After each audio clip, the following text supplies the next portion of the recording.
अस्सलामुअलैकुम, बोल न्यूज में खुश आमदेद। मैं हूँ शाइस्ता शहजाद। मैं हूँ सैयद रजी और मैं हूँ आमना अकरम। हेडलाइंस आपने जानी, बुलेटिन में बात होगी। बुलेटिन का आगाज करेंगे साम खबर से। लाहौर से खबर है, मुस्लिम लीग नून का स्पीकर पंजाब असेंबली के खिलाफ तहरीक अदम एतमाद जमा करवाने का फैसला। परवेज इलाही के खिलाफ आज ही दोबारा तहरीक अदम एतमाद जमा करवाएंगे, खलील ताहिर की जानिब से ये बताया गया है। मजीद तफसीलात क्या है, आरिफ मलिक से जानेंगे। आरिफ मलिक बताएगा इस हवाले से मसीह। जी, ये तहरीक में एतमाद जो आज नाकाम हुई है PMLN ने जो जमा करवाई थी स्पीकर के खिलाफ, उस हवाले से अब दोबारा PMLN तहरीक में एतमाद जमा करवाने जा रही है। और उनका ये कहना है कि जो रूलिंग है 6 माह की रूलिंग, वो स्पीकर और डिप्टी स्पीकर के ऊपर लागू नहीं होती कि अगर तहरीक एतमाद नाकाम हो जाए 6 महीने तक ऐवान के अंदर नहीं आ सकती, तो वो सिर्फ कायदे ऐवान के ऊपर होती है। तो उसके खिलाफ अगर तहरीक एतमाद नाकाम हो जाए तो वो 6 महीने बाद जो है वो दोबारा तहरीक ऐवान में लाई जा सकती है। लेकिन आज जो तहरीक स्पीकर के खिलाफ नाकाम हुई है, उसके ऊपर नून लीग ने तैयारी कर ली है कि दोबारा एक तहरीक जो है वो असेंबली के अंदर लाई जाएगी। क्योंकि उनका ये कहना है कि पहले तो जो आज का एजेंडा जारी किया था वही गलत था, क्योंकि पहले जो तहरीक एतमाद नो कॉन्फिडेंस के मोशन जो है वो डिप्टी स्पीकर के खिलाफ जमा करवाई गई थी, जो पहले ऐवान के अंदर उसकी कार्रवाई होनी चाहिए थी। लेकिन आज उसके खिलाफ कार्रवाई नहीं हुई, बल्कि स्पीकर ने अपने ही खिलाफ जो है वो तरीके वोटिंग करवानी शुरू करवा दी, जो ज़ब्त इखलाक के खिलाफ है। तो ये इस सूरत हाल को देखते हुए अब PMLN ने दोबारा जो है वो तहरीक एतमाद जो है जमा करवाने का कह रही है कि वो दोबारा जमा करवाई जाएगी। और अगले जो सेशन होगा उसके अंदर इसके ऊपर भी स्पीकर के तहरीक एतमाद के खिलाफ भी वोटिंग करवाई जाएगी। ठीक है, अगले सेशन में तहरीक अदम एतमाद पर वोटिंग करवाई जाएगी स्पीकर के खिलाफ। इस हवाले से आगाह करे थे आरिफ, बहुत शुक्रिया।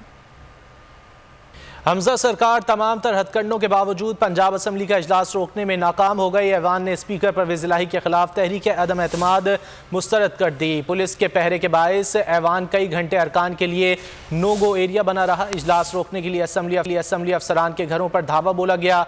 DG पार्लिमानी उमूर राय मुमताज़ को घर पर छापा मारकर हिरासत में ले लिया गया। एक्शन से भरपूर ड्रामे के बाद पुलिस एहलकार ऐवान के दरवाजे खोलने पर मजबूर हो गए। तमाम ओछे हथकंडे नाकाम, पुलिस के छापे और कड़े पैरे बेकार। पंजाब असेंबली का मुख्तसर मगर अहम इजलास। स्पीकर परवेज इलाही के खिलाफ तहरीक अदम एतमाद मुस्तरद कर दी गई। इजलास की सदारत panel of chairman Waseem Khan Badozai ने की। इजलास में कोई नून लीगी रुकन तहरीक अदम एतमाद पेश ना कर सका। तहरीक अदम एतमाद पेश किए ना जाने के बायस गैर फाल करार दे दी गई। पुलिस के पैरों के बायस ऐवान कई घंटे अरकान के लिए नो गो एरिया बना रहा। पुलिस एहलकारों ने सूबाई असेंबली को घेरे में ले लिया। चेयरिंग क्रॉस चौक पर रुकावटों की दीवारें खड़ी कर दी गईं। हुकूमती हथकंडों पर PTI अरकान बिफर गए। एहलकार रात भर असेंबली अफसरान के घरों पर धावा बोलते रहे। DG पार्लिमानी उमूर राय मुमताज़ को गिरफ्तार कर लिया गया। फुल एक्शन ड्रामा कई घंटे चलता रहा। अरकान के जज्बे के सामने पुलिस ने हार मानी और गेट खोल दिए। इजलास सिर्फ 2 मिनट कार्रवाई के बाद 6 जून तक मुलतवी कर दिया गया। हुकूमती अरकान स्पीकर पंजाब असेंबली पर बरस पड़े। अता तारड़ ने मीडिया से गुफ्तगू में कहा कि परवेज इलाही पंजाब असेंबली में गुंडों के जरिए इलेक्शन करवाना चाहते हैं। उन्होंने ऐवान की बेहुरमती की आदत बना ली है। मुनहरिफ अरकान को डीसीट करने का नोटिफिकेशन नहीं मिला। मलिक अहमद खान ने कहा कि स्पीकर ने 3 बार इजलास बुलाकर मुआखर किए। उन्होंने गुजरात से गुंडे बुलाए। पहले भी डिप्टी स्पीकर पर हमला किया जा चुका है। हसन मुर्तजा ने कहा कि असेंबली को बेतौकीर किया जा रहा है। पार्लियामेंट की बालादस्ती की जंग लड़ते रहेंगे। कि असेंबली को सील कर दिया गया है अंदर से। रात से मंडी बहाउद्दीन और गुजरात से आए गुंडों ने असेंबली पर कब्जा किया हुआ है। जिन लोगों ने डिप्टी स्पीकर को कत्ल करने की कोशिश की, जिन लोगों ने वजीर आला के इंतखाब के दौरान दंगा फसाद किया, मार कुटाई की, बदमाशी की, ये वही लोग हैं जो रात से असेंबली के अंदर मौजूद हैं, जो रात वहीं सोए हैं और असेंबली को सील किया हुआ है। ये गैर आईनी गैर कानूनी इकदाम है। मैं अभी आपसे वो तस्वीर शेयर करने लगा हूँ जो अंदर के इस वक्त के हालात हैं, और ये मीडिया पे चलाएं कि किस तरीके से गुंडे बदमाश हाउस के अंदर मौजूद हैं और किस तरीके से स्पीकर भी अपने घर में छुप के बैठा है, क्योंकि उसे पता है कि मैं ये इलेक्शन गुंडों के जरिए करवाऊंगा। और आपने आदत बना ली है कि आप इस ऐवान की बेहुरमती करना चाहते हैं। हम अल्हम्दुलिल्लाह अपने उसी फिगर पर कायम हैं जो 197 का फिगर वजीर आला के इंतखाब के वक्त मौजूद था, क्योंकि अभी तक डी नोटिफाई करने का कोई इलेक्शन कमीशन की तरफ से मरासला हमें नहीं मिला। पार्लियामेंट की बाला बालादस्ती दी लड़ाई है और जिस तरीके नाल पिछले 2-2.5 माह तो पार्लीमेंट नू पार्लीमेंटेरियंस नू रुसवा किया जा रहा है और बेतौकीर किया जा रहा है, मेरा ख्याल है इसकी कोई मिसाल नहीं मिलती दुनिया की तारीख के अंदर। असी पार्लीमेंट जावांगे, पार्लीमेंट की बालादस्ती की लड़ाई जरूर लड़ांगे और इस हाउस नू वागुजार करावांगे। 12 करोड़ अवाम दा हाउस है, इनदे अंदर उन्हां दी आवाज होनी चाहिए। हमजा शहबाज ने पहले गैर कानूनी तौर पर शीरी मजारी को गिरफ्तार कराया और फिर बादशाहों की तरह रिहाई का हुक्म दे दिया। फयाजुल हसन चौहान की तनकीद। लाहौर में मीडिया से गुफ्तगू में कहा, उन्होंने जो माहौल बनाया था आज उल्टा पड़ गया। चेयरमैन ऑफ पैनल ने चौधरी परवेज इलाही के खिलाफ तहरीक अदम एतमाद को निपटा दिया। आज पंजाब असम्बली के अंदर स्पीकर असम्बली के खिलाफ जो तहरीक अदम एतमाद थी वो रिजेक्ट कर दी गई, डिक्लाइन कर दी गई, सेट असाइड कर दी गई। लेकिन इससे पहले जो गुंडागर्दी, जो हटदर्मी, जो आईने शरीफिया, वो पूरी पाकिस्तानी कौम ने, आप सहाफ़ियों ने भी माल रोड के ऊपर पंजाब असम्बली के सेक्रेटेरिएट में, उसके इर्द गिर्द की सड़कों पे, पूरे लाहौर में देखा, वो नाकाबिले बयान है।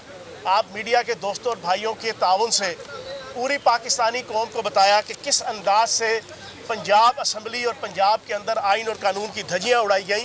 दुनिया का कोई कानून मना नहीं करता किसी मेंबर असम्बली को असम्बली के अंदर जाने से। मीडिया के ताउन से चीज़ें एक्सपोज हुई और 3 घंटे लगातार पंजाब असम्बली के गेट्स पर कवरेज चलना शुरू हुई। तो फिर इन्होंने एक नई स्ट्रेटजी बनाई। 90 शहरा पे बैठे हुए थे हमजा शहबाज साहब इल्लीगल। इन्होंने शो ये करने की कोशिश की कि ये 20 मेंबर जाएं और वहां जाके दरवाजे खटकाएं और लोगों को ये बताने की कोशिश करें, मीडिया को, कि ये जो असम्बली के हॉल बंद है, ये जो खारदार तारें लगी हुई हैं, ये स्पीकर असम्बली चौधरी परवेज इलाही साहब ने बंद करवाई हैं। हमजा शहबाज साहब, ये झूठ और फ्रॉड की सियासत कल भी आपने शीरी मजारी साहिबा के हवाले से की और मुझे उम्मीद है कि इंशाअल्लाह उमर सरफराज चीमा साहब गवर्नर के तौर पे अगले 2 दिन के अंदर इंशाअल्लाह उम्मीद है कि जनाब हाई कोर्ट हमें रसी करेगी। और हुकूमत बंद गली में फंस गई। बड़े फैसलों पर इत्तेहादियों की सदमोहरी ने शहबाज शरीफ की मुश्किलात बढ़ा दी। मसाइल से निकलना है या हुकूमत से फैसले के लिए कल फिर बड़ी बैठक बुला ली। नवाज शरीफ ने भी सूरत हाल पर हाथ खड़े कर लिए हैं। पार्टी पर वाजे कर दिया है मुश्किल फैसलों का बोझ अकेले ना उठाया जाए।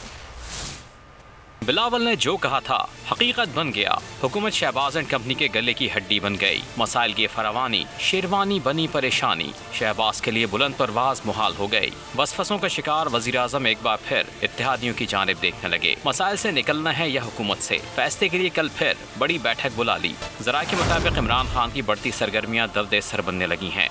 मुआशी वसाइल, IMF की शराइत भी दुश्वारियां दो चंद कर रही हैं। जराए का कहना है कि नवाज शरीफ ने भी सूरत हाल पर हाथ खड़े कर लिए हैं। लंदन से फरमान जारी कर दिया, मुश्किल फैसलों का बोझ अकेले न उठाया जाए। इत्तेहादी बड़े फैसलों में ताबुन न करें तो हुकूमत को टाटा बाय बाय कहते हैं।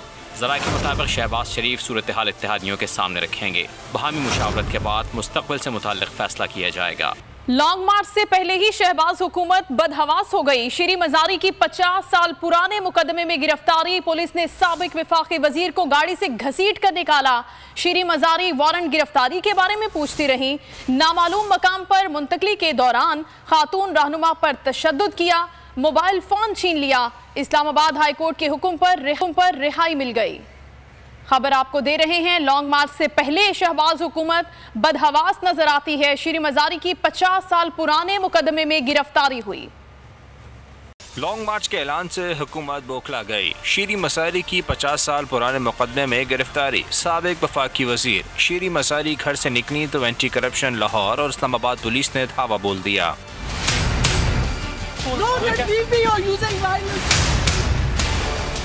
शीरी मसारी वारंट मांगती रहीं। पुलिस एहलकारों ने एक न सुनी, गाड़ी से घसीट कर बाहर निकाला।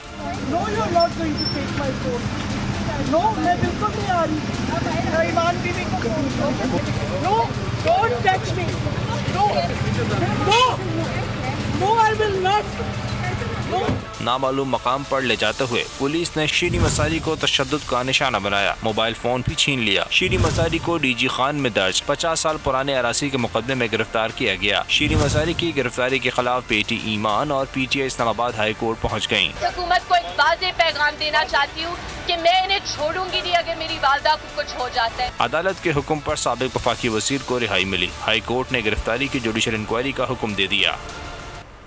नून लीग की जानिब से नाम लिए बगैर इदारों पर तनकीद का सिलसिला जारी है। इमरान खान आजकल पेशावर गए हुए हैं। इमरान पर पेशावर की रहमतें बहुत ज़्यादा नाजिल हो रही हैं। नून लीग की रहनुमा अज़मा बुखारी ने कहा कि इमरान खान फैज़याब होने की कोशिश कर रहे हैं। हमने अभी कोई गिरफ्तारी की ही नहीं, ये रोने लग गए हैं। रोना नहीं, रोए ना। गिरफ्तारियां जब होती थी ना तो आप सब दिखाते भी थे और पूरी दुनिया देखती भी थी। हमने तो गिरफ्तारियां भी की, क्यों नहीं? अभी से रो पड़े। इमरान खान साहब आजकल पेशावर गए हुए हैं। मेरे ख्याल है पेशावर की रहमतें बहुत ज्यादा नाजिल हो रही है उनके ऊपर। फैज़याब होने की कोशिश तो कर रहे हैं, लेकिन पूरी तरह हो नहीं पाएंगे इंशाल्लाह। वज़ीर आज़म के मुशीर ओन चौधरी के इल्जामात उस्मान बुज़दार ने 50 करोड़ का कानूनी नोटिस भिजवा दिया। कहा निजी टीवी प्रोग्राम में बेबुनियाद इल्जामात लगाए गए, मुआफ़ी मांगे वरना कानूनी चाराजोई करूंगा। हमेशा साफ शफाफ सियासत की। इल्जामात वापस ना लेने और मुआफ़ी ना मांगने की सूरत में 50 करोड़ हर्जाने का दावा दायर किया जाएगा। लॉन्ग मार्च के लिए कब निकलना है, हुकूमत पर अगला वार कैसे करना है, कप्तान आज खिलाड़ियों से मुशावरत के बाद बड़ा ऐलान करेंगे। पेशावर में पीटीआई की कोर कमेटी के इजलास में हिकमत अमली फाइनल की जाएगी। इमरान खान लॉन्ग मार्च की तैयारियों के हवाले से 2 रोज से पेशावर में मौजूद हैं और इजलास के बाद इमरान खान की मीडिया से गुफ्तगू का भी इम्कान है। रहनुमा पीटीआई उस्मान डार ने इजलास में हकीकी आज़ादी मार्च की हतमी ऐलान की तस्दीक कर दी। लीगी हुकूमत में महंगाई 200% बढ़ गई, डॉलर 205 रुपये तक चला गया। महंगाई का शोर मचाने वालों ने कीमतें कंट्रोल करने के लिए 6 हफ्तों में एक इजलास भी नहीं बुलाया। साबिक वज़ीर ख़जाना शौकत तरीन हुकूमत पर बरस पड़े। कहा इम्पोर्टेड आइटम पर पाबंदी हुकूमत की घबराहट का सबूत है। IMF इन पर एतबार नहीं कर रहा, ये हमसे भी मदद मांग रहे हैं। हुक्मरान घबराए हुए हैं, इन्हें समझ नहीं आ रही कि करना क्या है। जब तक सुपर साइकिल रहता है तो हम कुछ जो इंपोर्ट्स को कर्टेल करें, और उसके बीच में 2-4 बड़ी इंपोर्ट्स हैं जिसके ऊपर हमें एक किस्म से कदजन लगानी चाहिए थी, जिसमें हमारी इकोनॉमी में कोई फर्क ना पड़े। इन्होंने यहाँ के 308 कैटेगरीज को कर दिया, सारे लोग परेशान, क्यास क्रिएट कर दिया। क्यों? घबराए हुए हैं, इनको समझ नहीं है, इनके हाथ पांव फूले हुए हैं। अब IMF पे आ गए, वो लोग बैठे हुए हैं 18 तारीख से दुआ में, यहाँ से फाइनेंस मिनिस्टर जा ही नहीं रहे। अरे भाई जाओ, उनके साथ कोई मुआहदा करो, बिकॉज मार्केट कह रही है कि आप डिसीजंस लें। इन्होंने आते ही क्या किया, जो आपकी स्टॉक एक्सचेंज 3300 पॉइंट्स गिर गई है। FBI जिसने रिकॉर्ड रेवेन्यू किया वो चला गया, चीफ इकोनॉमिस्ट चला गया। अगर हम होते तो इस वक्त प्राइम मिनिस्टर ने जो इनिशिएट किया था प्रेसिडेंट पुतिन के साथ डायलॉग, उसके तहत हमें भी वही 30% मिल रहा होता डिस्काउंट जो इंडिया ले रहा है। ये अब कर भी नहीं सकते, ये जुर्रत भी नहीं कर सकते कि अंकल सैम को ये नाराज करें और जाके रशिया से ये लें। मैं तो इसका एक ही हल है, स्ट्रॉन्ग इंटरिम गवर्नमेंट लेके आए और इलेक्शंस करवाएं। इम्पोर्टेड हुकूमत से मुल्क का निज़ाम नहीं संभल रहा, महंगाई उरूज पर है और हुक्मरान बेबस नजर आ रहे हैं।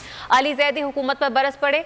सखर में मीडिया से गुफ्तगू में साबिक विफाकी वजीर और PTI रहनुमा ने कहा इम्पोर्टेड हुकूमत के आते ही डॉलर ने ऊंची छलांग लगा ली। PTI की अवामी मकबूलियत को देखते हुए हुकूमत ने इंतकामी कार्रवाइयाँ शुरू कर दी, घरों पर छापे मारे जा रहे हैं। हम ओछे हथकंडों से डरने वाले नहीं।